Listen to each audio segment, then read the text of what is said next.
Anthony Smith. Hey, Anthony, how are Ariel, you? Yes. what's up, dude? How are you? And also one half of the Believe You Me podcast alongside Michael Bisping. Want to give a shout out to the boys as well. How's everything, Anthony? Thank you very much for doing this. Everything's good, man. Everything's good. Sorry, I'm a couple minutes late. No problem. That's We Ian's made it. fault. He was late. Oh, well, good, because I was running a little bit late too. Okay, perfect. By the way, the room's coming together. Slowly, You added slowly, a few things. Yeah, we're figuring it out. We're getting there. I just need more time so I can finish it. Yeah, what's up with the door situation there? I feel like it's half painted. What's happening? Yeah, it's a long story. Okay, fine. Fair enough. A different door. Okay. Fair enough. All right, so you were there, right? UFC 285, you were there. By the way, I saw you doing that roundtable with DC. Love the idea. People were like, "Oh, these are all the." Obviously, the premise was all of you have fought John. How did you like it? Did you like it? What do you think of it? Yeah, I don't. It didn't matter to me. Whatever Glenn asked for, I do. For the most part, I've talked about. I didn't say anything or talk about anything that I haven't spoken about before. I didn't drop any new feelings about John or any. We just kind of, put it all into a box. So I thought it was okay. It was the first time I'd been around Dominic Reyes in a very long time in person, and I was surprised we were able to get along okay. He was actually fairly enjoyable to be around. Thought he had some good insights as well. Yeah, I thought it was a great idea. I like the premise. I was just wondering how you guys felt. Why do you keep saying it like that? No, I like the idea and the premise, but was the execution not? No, What I you actually felt thought it should have been? In fact, I texted. This is good journalism on your part. I texted DC, and I thought he did a great job as a host. They haven't really given him that host spot before. Usually, it would be I like thought so too. another dude, an ESPN guy, and I thought it was analyst like role. we didn't need anyone. You know what I mean? Mhm. No, I liked it. I just thought from an ego perspective, as fighters, you're all talking about someone who beat you. So I just wondered how you felt. You're a company guy. You're going to do as you're told. Glenn Jacobs, you're talking about the head of ESPN UFC content, comes to you. You're probably going to say yes, even if you don't like it. But I was just wondering how you felt about it because I saw it and I was talking to New York Rick about this too. I was like, this is a great idea. I liked it. It was different. We've not seen that type of stuff. Plus, DC as host was different too. So I was just giving you guys props. That's all. Jeez. No, you just kept saying you liked the idea. You didn't say that you actually liked the show. Oh no. Well, when I say the idea, I mean, okay, you thought I meant like on paper, but not execution. No, I meant the whole thing, the finished product. Awesome. Well, thank you. Yeah, I thought it was good. And I'm glad you brought up the DC part because that was what I said to him as soon as we were done. Like, I thought he did a great job keeping the conversation flowing and directing traffic as he's getting it from Jake. So I said at the top of the show that I didn't say this publicly. I said it privately among the team here. I didn't think John Jones was winning that fight, and I didn't think it would be close, to be honest. Like, I thought we were about to see a guy who had been out for 3 years and was fighting a different weight class against a different kind of athlete. But I am blown away by what he did. What did you make of his performance? I was blown away that he did it the way that he did it. I think we said this on all the pre-shows and in any kind of breakdown that I gave, that if John ended up getting it to the ground, it was going to be fairly one-way traffic. I did expect for it to be competitive on the feet for a while. I thought that they were going to, I thought that the striking exchanges were going to be close, but John kind of, credit to John and what he does. He made sure that wasn't the case. How do you think he looked out there? Just as a heavy, like that to me was another thing. Once I saw the pictures, I was like, he wasn't really taking it serious. You know what I mean? And then he goes in there and he looks like a freaking beast. Yeah, in any grappling exchange ever, your John is always going to look like that. Right. That's just it. He's a phenomenal wrestler. And I've heard stories about how great. I've never got into any like real serious grappling exchanges with John. Obviously, like he didn't really engage in my bullshit when we were playing that jiu-jitsu game. He would get a dominant position and punch from there, but just pure grappling, I didn't feel like I got a good read on him there. But I've heard stories about how absolutely phenomenal he is, especially from guys that I have a lot of respect for in their grappling abilities, like Rashad and guys like that. They rave about it. So I expected that he was going to probably do that to anybody he gets a dominant position on. But I didn't. I wish we would have seen more. I wish I would have been able to see a little bit more of his footwork and his movement and how his reaction time is at heavyweight and if there was any ring rust and where he is skill wise. Like, is there any diminishing qualities that are going on as he gets older? But honestly, he kind of just shut us all up because we didn't have anything to say because we didn't get to see any of that, and he was crazy dominant on the ground. Was that Jon Jones looking incredible, dominant, all that, or was that Ciryl Gane not showing up?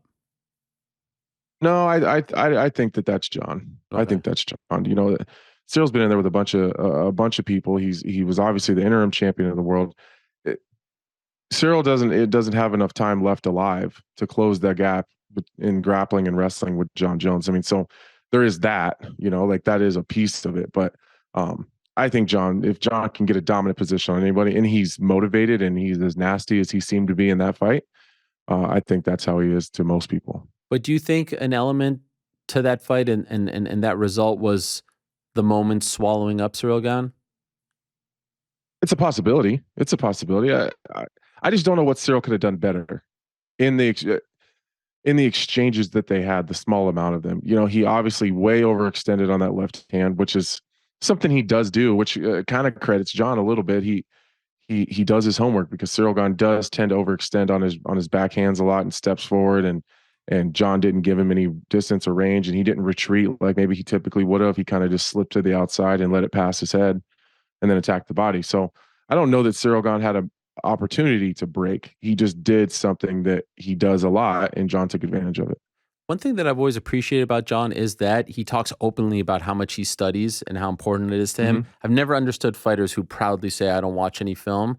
I think that's crazy, especially it's like one thing to say, I don't know, you're going into a basketball game, like, I didn't watch film. Like, I'm just going to go within the team, the framework of the team. This is mano a mano. Like, why wouldn't you want to see as much as possible on your opponent? Where do you fall in line in that discussion? Do you watch a lot beforehand? No. Wow. Really. Why? Yeah. Why don't you watch? I'll watch what I'm forced to, for sure. Why don't you want to know tendencies and things like that? Well, because it's not my job. My job is to take advantage of that stuff. So my coaches watch all the film, and then they relay that information as far as the techniques that we're working, the things that we're building inside of camp as we formulate the game plan. And then if I need to see something or they really want me to see this tendency, then we'll go and they'll kind of clip all that stuff together and say, here's what it looks like. And then we'll go over that stuff repeatedly. So it's not like I've never seen it, but I have a bad habit of obsessing though. So what happens with me, and then this kind of happened in the Ozdemir fight. I watched a little bit too much with Volkan Ozdemir.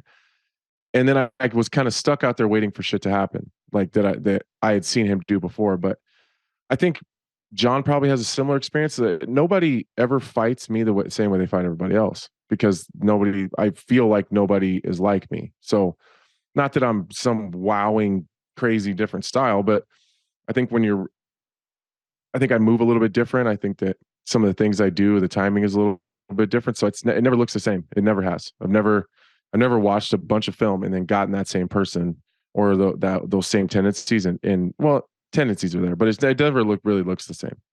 I think I can overdo it, and I end up kind of out there watching my fight happen in front of me. Did you have Jon as the greatest of all time going into this fight? Yeah, even if he would have lost, I still would have kept him at the greatest of all time. So obviously now you have him as greatest of all time. What about pound for pound? Do you have him as number one? Yeah, for sure. He now vaults up to the top. Only reason, I think the only reason he was inactive for 3.5 years and he was still at like number 7. I think that his inactivity is what pushed him down that list. But I personally, I still have him at pound for pound and greatest of all time. Dare I ask, who do you think wins, him or Stipe? I don't know. That's more interesting as far as their skills and abilities that they bring to the table. Stipe can match or neutralize some of the things that Jon does kind of to everyone. Physically, he's bigger. I did have some issues previously with Stipe in the Jon talk, because Stipe was so small there for a while as he was going into those Daniel Cormier fights. You know, he was 230 pounds when he fought Daniel the last time. I had dinner with him on Thursday, and he is absolutely massive. He claims he's 253. He's well over 253 for sure. Really? Yeah, and he's solid. So he's been very quietly working, you know, behind the scenes when nobody's watching. It's not that he's just been sitting around. He's had this Jon Jones thing, you know, target, you know, in his mind for a while. So I really liked the conversation that we had, just as far as the things he's been doing. But I think that he wrestles well enough to neutralize John. He is strength wise and physicality. He absolutely matches John. Boxing for sure. I think he matches John. He does a lot of things well that most of the other guys in the division can't do. Like I have a huge amount of respect for Curtis Blades, and that fight's interesting between Curtis and John, but there's such a glaring gap in the striking. So the wrestling, he definitely makes it interesting there and makes me want to see that. But if John can just go one other direction and be super dominant there, that's what he's going to do. So same thing with Cyril Gahn. He's a specialist on his feet, but the glaring hole in the ground was just, I had a truck just driven right through it on Saturday night. Stipe has none of those. Tougher opponent for John, Stipe Miocic or Francis Ngannou? Stipe by far. Because of the wrestling? Yeah, but because of everything. Really? John with 50-45, Francis without a mark on his face. Wow. That easy, huh? Yeah. It is, if he looks anywhere close to as good as he looked on Saturday on his feet as well, I think that he's too dynamic and too diverse on his feet. I've always said that. People think I'm absolutely crazy, but I think he sticks him and picks at him from the outside and grinds him on the fence. I think he wins every wrestling exchange. I don't know. Aside from Francis catching him, which is, I guess, kind of just what Francis does, I just don't see how Francis wins that fight. I don't know that John is there to get caught. Do you think that John should come in leaner for that fight? I don't know. Again, that's what sucks about not seeing him, kind of go deep into, a second, a third, a fourth round. I think that leaning out and maybe taking off 10 or 15 of those pounds would only benefit him. I'm not sure that it would hurt him as long as he doesn't lose any strength there. What about the Grasso-Shevchenko fight? Did that blow you away? Wild. That blew me away. Crazy. Yeah, and you know what? Alexa Grasso, the way in which Grasso made me look stupid. Why? You said Shevchenko? Yeah. I didn't see Alexa Grasso being as successful as she was on her feet. She really made Valentina uncomfortable almost the entire time. She hit her real hard a couple times in the first round. I thought Alexa Grasso won the first round, and then I think she lost every round after that. But it wasn't by a landslide. She was still very much in it. She was still landing on Shevchenko enough, and she was, even the shots that she wasn't landing was definitely affecting the way that Valentina was moving and directing her way through that and kind of navigating her way through it.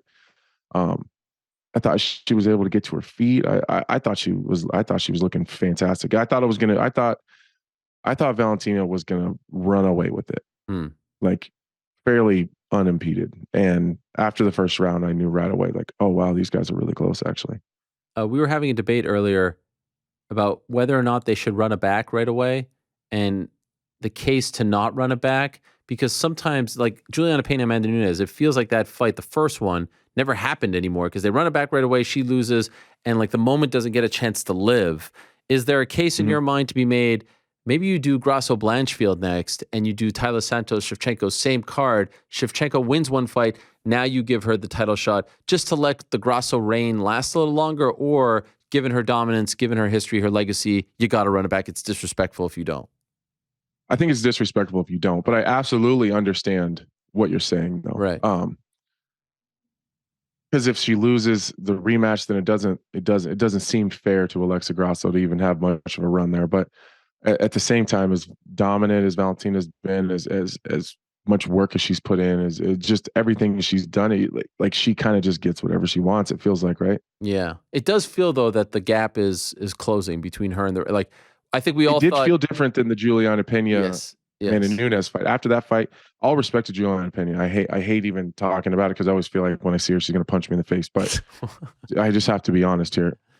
When that first fight ended, I thought, all right, well, Juliana Pena was able to sneak behind the wire here in Amanda Nunes. Amanda Nunes lost that fight. I didn't necessarily always look at it as Juliana Pena won this fight. And then the rematch happens, and that's kind of what it looked like. Yeah. I don't feel like that this one. I think that Alexa Grasso was just, in a lot of ways, was just the better fighter. Valentina did a great job of taking her down and getting some dominant positions and being able to control her and land some shots of her own. But I didn't feel like the gap was that wide. Like they're very, very closely matched. And I don't think I've said that about anybody that's not named Amanda Nunes before. No, I know. And I think the rest of the weight class, 125, like Tyler Santos, Blanchfield, Mano Grasso. Sure. I think a lot of us thought, okay, the Grasso fight is the one, like the last one that she gets, where it's a good style matchup, and now she's about to fight a bunch of killers who are great on the ground. Yeah. Who would have thought Grasso gets a submission? I wanted to ask Shavkat Rakhmonov, Bo Nickal, Ian Machado Gary. By the time their careers are all said and done, who has the better UFC career? I think Rakhmonov. Really? You're high on him? Yeah, I am, even though I think he fought really weird on Saturday. And how so? Credit to Jeff Neal. He was just super hittable. Never been that hittable before. And it seemed like he had absolutely no respect for Jeff Neal and his power, and he fought like it. But I'm really, really high on that guy, and I have been for a while, even though it was in a much closer fight than I anticipated. You think he beats Colby Covington? Rakhmonov? Yeah. Yeah, probably. Really? Probably. Yeah. His wrestling didn't look as great as it had in the past either. Yeah. I don't know. But again, he got hit a lot. That's a Jeff Neal thing. Yeah. I think that's a Jeff Neal thing too. So I don't want to take anything away from Jeff Neal, but so I'm trying to be very careful about, kind of how I navigate talking about Rakhmonov. But yeah, probably. He's absolutely a better striker, and he's long and moves really well. And I think given that Colby is such a dominant wrestler, I think that he probably sharpens that up a little bit going into a fight with Colby Covington. Do you think he beats a Khamzat type? Right now? Yeah.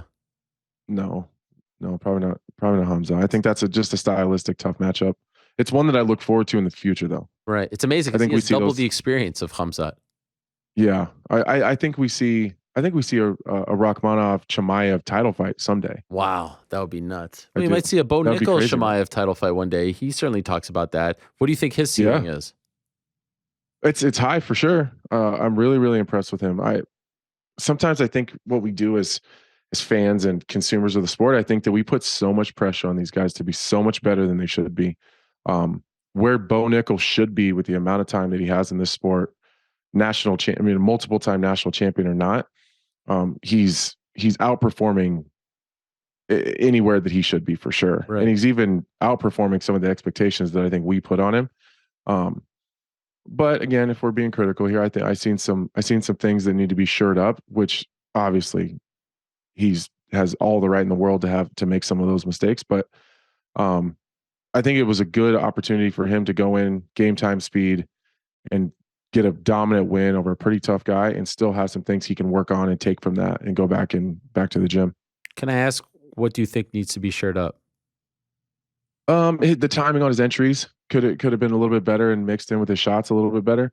I think some of the positioning stuff on the cage, he made it a little tougher on himself to get that takedown than he should have. Again, I've seen the video. I've seen the knee. I don't think it was on purpose. Okay. Yeah, I was just about to ask you about that. Do you think it was a low blow? Yeah, it looked like one. Yeah. I mean, I haven't, zoomed it in and slowed it down and crawled through the frames. But, just from the outside, the reaction that Jamie gave did help the takedown. And the positioning on the ground too. It took him a long time to finish a choke that he had the correct position on almost the entire time. But he finished that choke with the wrong technique on a guy that has a jiu-jitsu black belt. Right. So there's some negatives there, but there's also a lot of positives to that same statement. So you could tell he's just working it out, trying to figure it out at game time speed, which I give him a lot of credit for. But there's some fairly easy adjustments in that positioning and the submission finish that should have made that it should only have taken a few seconds once he got his hands together. So I'm happy you brought that up, and I rarely get into the technical stuff. Obviously love it, but that's not my domain. But I was just curious about that finish, and I wanted to ask you about it because they were even talking about on the broadcast. It seemed like what he needed to do was kind of level his chest to the mat, and it was there for the taking, and yet he wasn't doing that. Why do you think he wasn't? Was that just a lack of knowledge, or it's impressive because it showed his strength, but it felt like it could have ended a lot sooner, right? Had he just done that? Yeah, it could have. He should have finished that way faster than he did. Anytime you get a submission locked in, specifically a choke. Yeah. The amount of time, as long as it's incorrectly, or applied correctly, it should only take a few seconds before they either tap or they fall asleep. Right. That's how chokes are. It should only be a solid 2 or 3 count, and you should either have a submission one way or the other.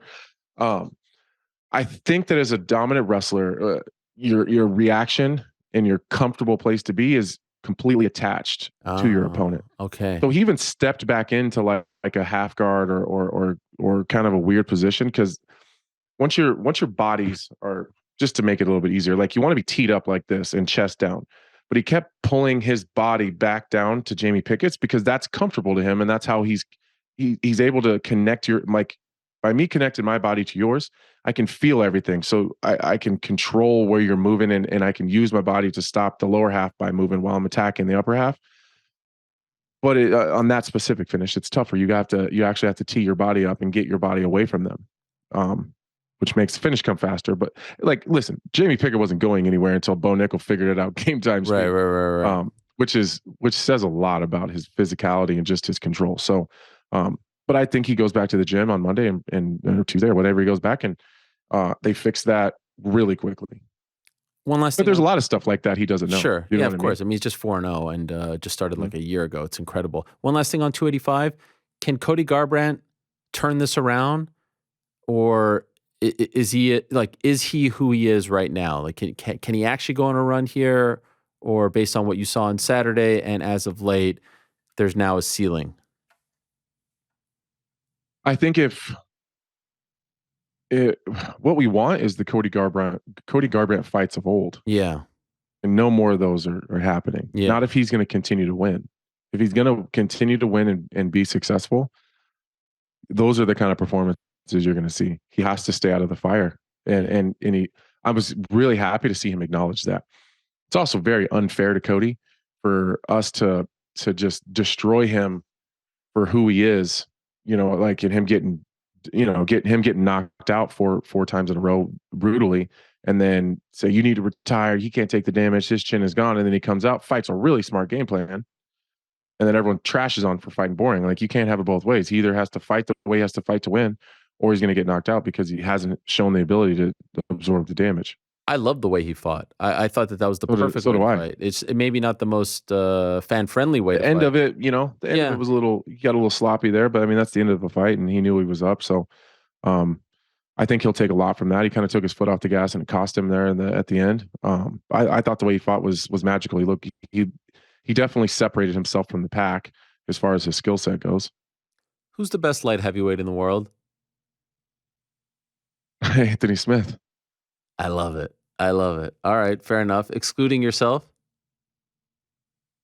I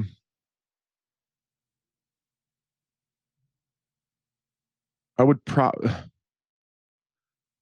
say Alexander Rakic, being honest. Wow. Okay, so you gave me two curveballs here, because to me the debate is, with all due respect, it's Yuri and Jamal Hill, just based off the fact that he had the belt vacated now, and I said it's Yuri after the Jamal Hill fight, and I think he didn't like that, and I think his fans didn't like that. But my opinion is, until he loses, of course, if he's out for 3 years, it's different. But like, the guy just fought not that long ago. I think it's a little unfair just to say that because let's be honest, Glover versus Jamal Hill wasn't a title fight that was scheduled. It's a fight that they made as a result of the Yuri injury, and then as a result of the Jan Magomed draw. Jamal Hill was supposed to fight you in a couple of weeks, so all of a sudden, just because he beats Glover, he's the number one in the world. I don't think that's fair.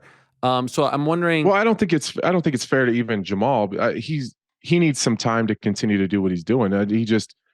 He hasn't had the opportunity to show his well-rounded ability. I'm not saying that he doesn't have it. Obviously, people are going to say that because I trained with Jamal and I've worked with him and whatever. But like, in his competitions, he hasn't shown his willingness to go to other areas. You know what I mean? He's great at what he's great at, and everybody knows that. So, I guess in my own mind, I excluded myself and Jamal because people know how I feel about Jamal. So. Okay, that's fair. So you think, but if it's a 2-horse race, Yuri and Jamal, you say Jamal is number one? Yeah, I think so. Okay. Between Yuri and Jamal, I think Yuri is the better fighter. Or I think Jamal's the better fighter. Yep, got it. And Rakic number one. Interesting. Yeah, he's tough to deal with. Yeah. He's tough to deal with. Wow. You think he comes back and is right there in the mix? Yeah, I'll be shocked if this big ass makes it back down to 205. The last time I seen him, he was like 250. Jack with 6-pack. Yeah. Wow. In person or a photo of him? In person. 205 is fascinating right now, right? Because it feels like it's just like one big like mishmash of guys. You're returning against Johnny Walker May 13th. By the way, is there a location attached to that yet? No, it's I've had 3 of them so far. So I keep thinking I know it, and then they change it. So no Apex though, or is that possible? No, yes. No, it's no Apex. Wow, it's it changed again for me yesterday. So we'll see. Okay, but definitely no Apex as of right now. Definitely no Apex. As of right now, it's no Apex. Are you happy about that? Super happy about that. I love that. Yeah, enough of the Apex nonsense. I mean, I know you guys love all the UFC brought. You guys all love it because it's so like convenient. It is. It's like a home game. I know, but it's so bad on TV. It's so freaking bad. Well, that's exciting. And how do you like the matchup? Were you happy with it? Obviously, I would imagine you wanted the Jamal Hill fight, right? Yeah, I mean, I want a title fight. Yeah. Anytime I can get the opportunity, I think it's less about Jamal. It's more about the title. But of course. Yeah, it's whatever. I don't mind the matchup. Were you impressed with him, or as of late, have you been impressed with what Johnny has been doing? No, no. I mean, I've everything that I've been impressed with him. I still am impressed by. He's a fantastic athlete. He's explosive. He's really, really big. I think he's learning some new skills, and I think that it's helping him a little bit. I think sometimes it hurts him, but overall, he's kind of the same guy he's been for a while. Really, you don't see any difference because that's been the talk. Oh, he's figured it out. He's on this winning streak. He's figured out how to stick to a game plan, right? For sure. Yeah, his approach and his application has gotten better for sure. But I think his skill set is still the same.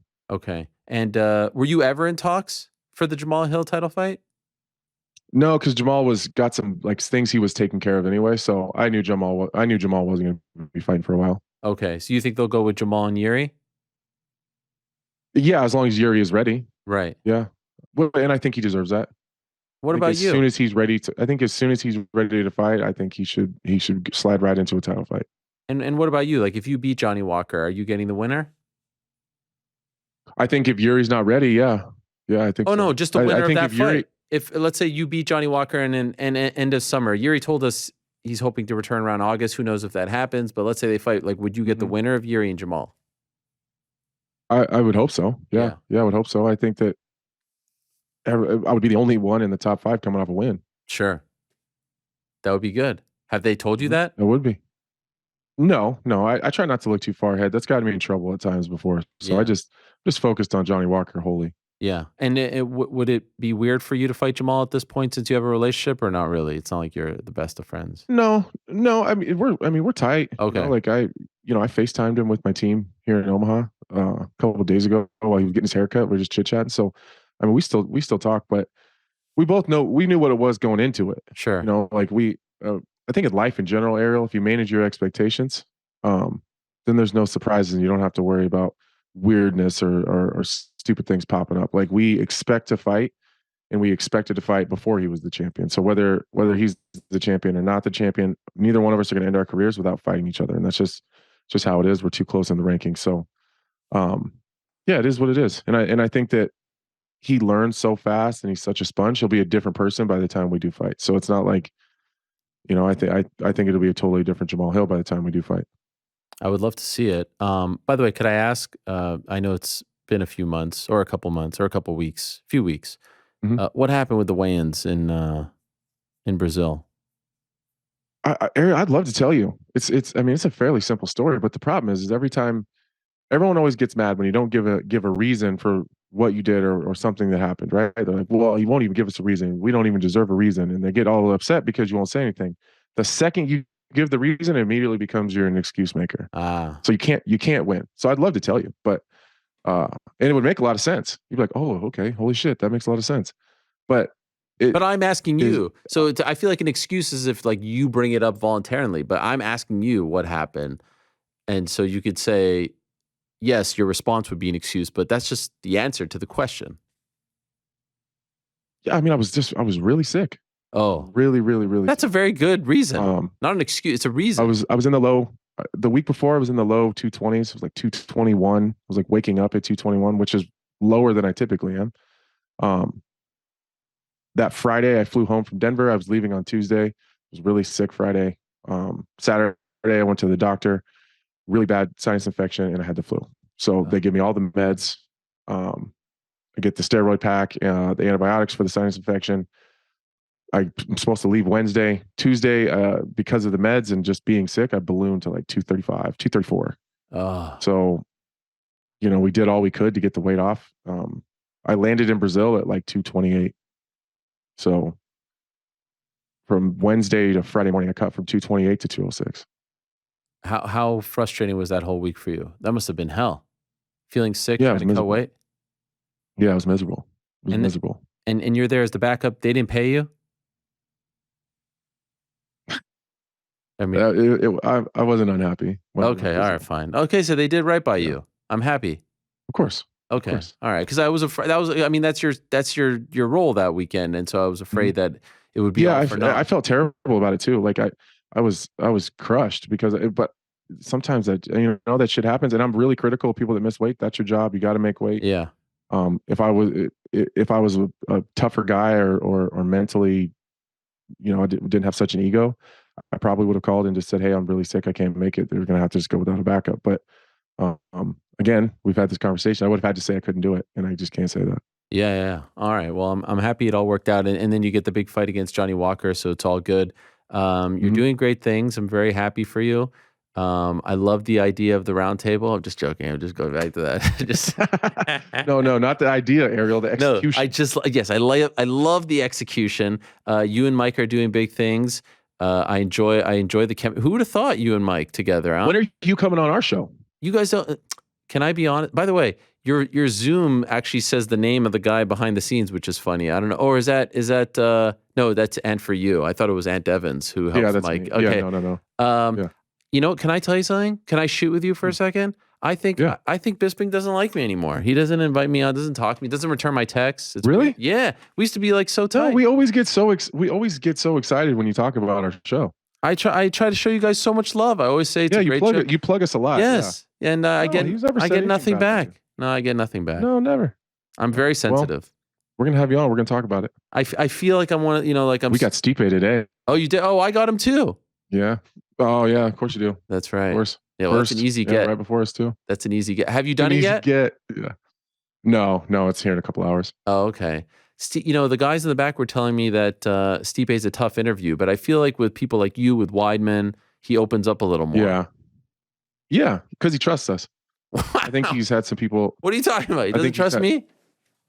I don't know. I don't know how the interview went. I haven't watched it, but I think that he's been, I call it getting mediated. I think he's gotten mediated a bunch of times, and he doesn't trust the media very much.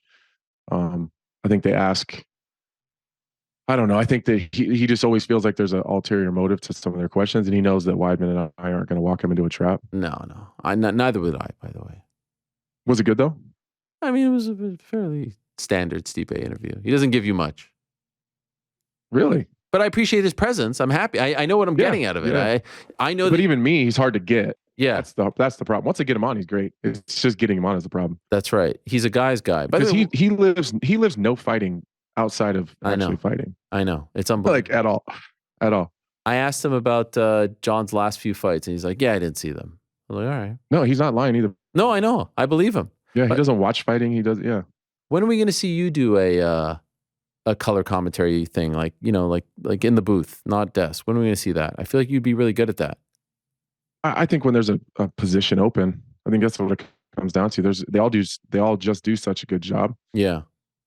There's not really anywhere for me to slide in. I think me going in, I'd have to take someone's position, and then there's no one. They're all so good. Right. I think when we start traveling internationally more often, I think that some of those guys will want to break. I don't think they're like, you ain't getting DC to start traveling internationally full time. We all know that. No. And Rogan doesn't really travel internationally that much. No. So I think once it's more consistent, we start doing it a couple times a month, I think some of those opportunities will open up. Okay. What are you more excited for? Last thing, Merab Dvalishvili versus Petr Yan, or the Slap League finals this weekend? You're just trying to get me canceled. What canceled? You're a fan. To be proud. You're a fan of Slap League. I'm a huge fan of it. Yeah, so people hate it. They hate it, Ariel. Why would I get you canceled? I've never been roasted for more for more things than slap fighting. My DMs are filling up. Like my Twitter mentions are exploding right now. I guarantee it. Just for me saying that. I don't know why people are so shocked about it. You said something to me in private, but I wouldn't say. I would. You said something to me that blew me away. You know what I'm talking about regarding this? Which part? Give me a hint. Well, it's about slap fighting in general. You told me something, and I was blown away. And that's why I brought this up, because I wasn't trying to get you canceled. I was trying to get the fan out in you. Do you know what I'm talking about? No. Fuck. Should have talked about this before. Which part? Well, I'm just going to go for it. You're not going to be mad. You told me that you're before, and actually it speaks to your comment that I know some people got all riled up. Who cares? You like what you like. You told me when all this started that you are such a big fan of this sport that like you buy the pay-per-views, right? Like you are. Yes. Yes. Dude, like, I know what you're talking about. Before the slap league was a thing, before Dana White created this slap fighting thing, I was already buying internet pay-per-views. Yes. And like, if you dig deep enough in the interwebs, you're going to find flyers for like underground slap fighting leagues with special guest appearance Anthony Smith on there in Branson, Missouri with no fans. Like, this is before Dana White ever even said the word slap fight league. Like, I already liked this stuff. It was already like a thing that me and my friends did way before slap fighting was like, there was guys at that pilot event and people that they were trying to sign that I already knew. Like, I already knew those guys. So like the research wasn't very hard for me to do the pilot. I mean, I would have done the pilot for free. I'd do this whole season for free. But by the way, enjoy it. Do you call the events? No, I did the pilot event. And then why don't you? You're like a legitimate fan. Because Bisping's better at it than I am. Oh, come on. Like, I'm an analytical mind, and that's my lane, right?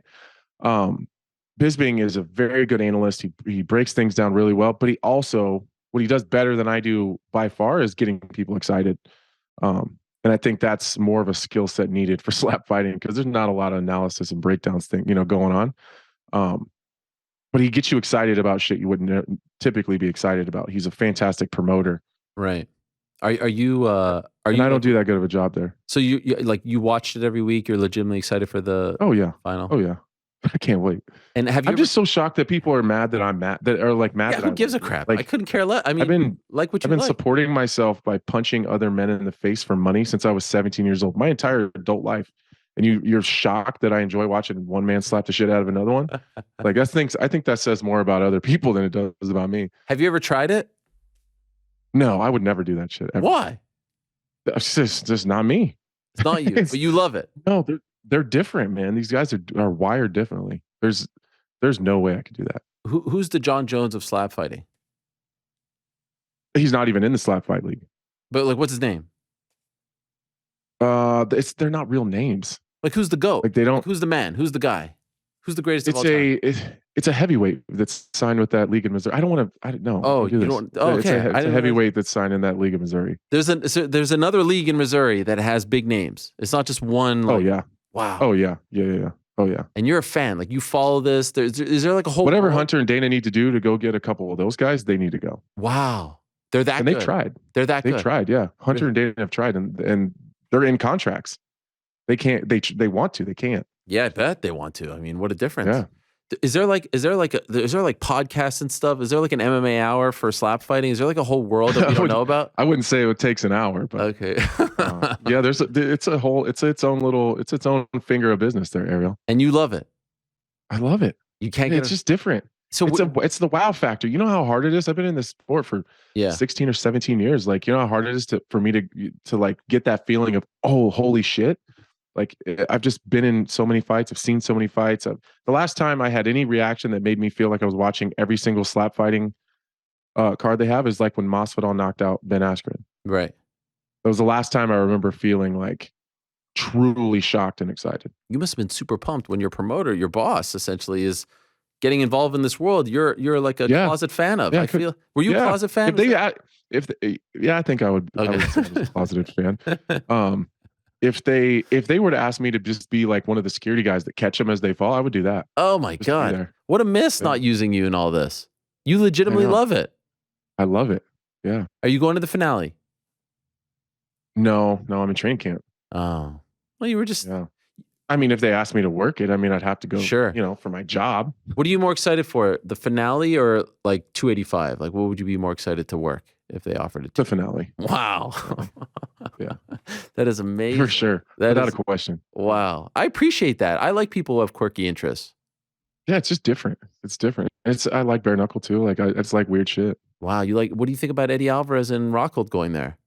I think it's amazing. Crazy, Good for right? both those guys. I like it. I like it. What a time in combat sports. It's also like nothing I could ever do, but why not? I don't think my hands would hold up. Really? I've had too many hand surgeries. Yeah. The doctors say they can probably only fix each one, maybe one more time. So, how many have you had on each? 3. 3 each? 6 3. total? Yeah. Yeah. Damn. But you watch those also? You buy the pay-per-views? All of them. Man. I'm a BKFC subscriber, dude. Come on. Who'd have thought? Anthony Smith, I love this side of you. Yeah, I love it. This is great. Well, this has been fun. I watch the UFC and then really just a bunch of other weird shit. I don't really watch too many other organizations. Is there any other weird shit that we should know about? I don't think so. I think that's it, really. Arm wrestling? No, not really. A little bit. No. Only like the real freaky ones. What do you mean the freaky? I watch I watch professional jiu-jitsu, obviously, but that's obviously a bunch of freak shows too. Right. Do you watch like the influencer boxing stuff? Oh yeah. Yeah.